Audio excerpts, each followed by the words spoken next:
మొన్న bill pass చేసిన దాంట్లో జనవరి 6th 2020 ప్రెసిడెంట్ ట్రంప్ సెకండ్ టర్మ్లో ఒక 8 మంది సెనేటర్స్వి ఫోన్ ట్యాప్ అయినట్టు ఉంది అనమాట.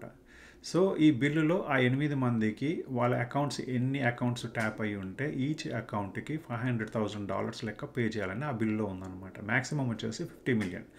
వీళ్ళకి పర్సనల్ ఈమెయిల్ ఉంటుంది, గవర్నమెంట్ ఈమెయిల్ ఉంటుంది, తర్వాత బిజినెస్ ఈమెయిల్ అకౌంట్ ఉంటుంది. ఇలా ఎన్ని అకౌంట్స్ ట్యాప్ అయ్యి ఉంటే, అండ్ ఫోన్స్ ఉంటాయి కదా, ఫోన్ కూడా లైక్ పర్సనల్ ఉంటుంది, బిజినెస్ ఉండొచ్చు వాళ్ళకి, తర్వాత గవర్నమెంట్ ఫోన్ ఉంటుంది.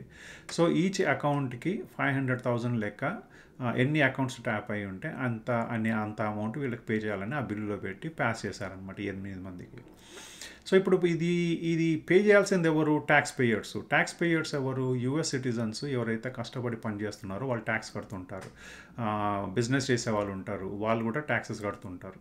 సో వీళ్ళ ట్యాక్స్ అమౌంట్స్ నుంచి వెళ్తాయి. అంటే పర్మనెంట్ రెసిడెంట్స్ ఉన్నారు, పర్మనెంట్ రెసిడెంట్స్ కూడా అంటే గ్రీన్ కార్డ్ హోల్డర్స్ వర్క్ చేస్తుంటారు కదా, వాళ్ళు కూడా ట్యాక్స్ పే చేస్తుంటారు. అలాగే లీగల్ డాక్యుమెంటెడ్ ఇమిగ్రెంట్స్ ఉంటారు, అంటే H1B మీద ఇలా డిఫరెంట్ వీసాస్ మీద వచ్చి ఉంటారు కదా ఇక్కడ వర్క్ చేయడానికి.